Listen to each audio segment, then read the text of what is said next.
Welcome back to our YouTube channel. నేను మీ సందీప్ పరిధిలో. ఈరోజు మనం రిపబ్లిక్ పాలిక్లినిక్లో ఉన్నామండి. ఇది ఈ ఈ ఈ బిల్డింగ్లో చాలామంది కన్సల్టెంట్స్ దీన్నే యూనివర్సిటీ లాగా చూపిస్తారు, దీన్ని మెడికల్ అకాడమీ అని చెప్తారు. ఇది కాదండి, ఇది పాలిక్లినిక్. దీని పేరు రిపబ్లిక్ పాలిక్లినిక్. ఈ హాస్పిటలే మన నాస్పకిన్ స్టేట్ మెడికల్ అకాడమీకి అనుబంధంగా ఉన్న హాస్పిటల్. ఇది రష్యన్ గవర్నమెంట్ హాస్పిటల్ అండి. Russian government hospital.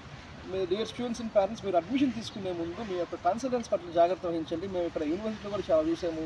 ముఖ్యంగా స్టూడెంట్స్ కన్సల్టెంట్ పట్ల, ఏ కన్సల్టెంట్స్కి అయితే అప్లికేషన్స్ ఏవైతే ఉండవో వాళ్ళ వల్ల స్టూడెంట్స్ చాలా ఇబ్బంది పడుతున్నారు. వాళ్ళు ఫీజెస్ తీసుకొని స్టూడెంట్స్ వదిలేసి, ఫీజులు కట్టకుండా యూనివర్సిటీ వదిలేసి వాళ్ళకి హాస్టల్లో ప్లేస్ కూడా లేకపోతే చాలామంది స్టూడెంట్స్ మమ్మల్ని కన్సల్ట్ అయ్యారు. మేము ఇక్కడికి వచ్చిన తర్వాత వాళ్ళ పేరెంట్స్ బాధపడుతున్నారు. మీరు అడ్మిషన్ తీసుకుని చాలా జాగ్రత్త వహించండి. ఇది మాత్రం పాలిక్లినిక్ అండి. మన ఇండియన్ స్టూడెంట్స్ అంటే ఇండియన్ మెడికల్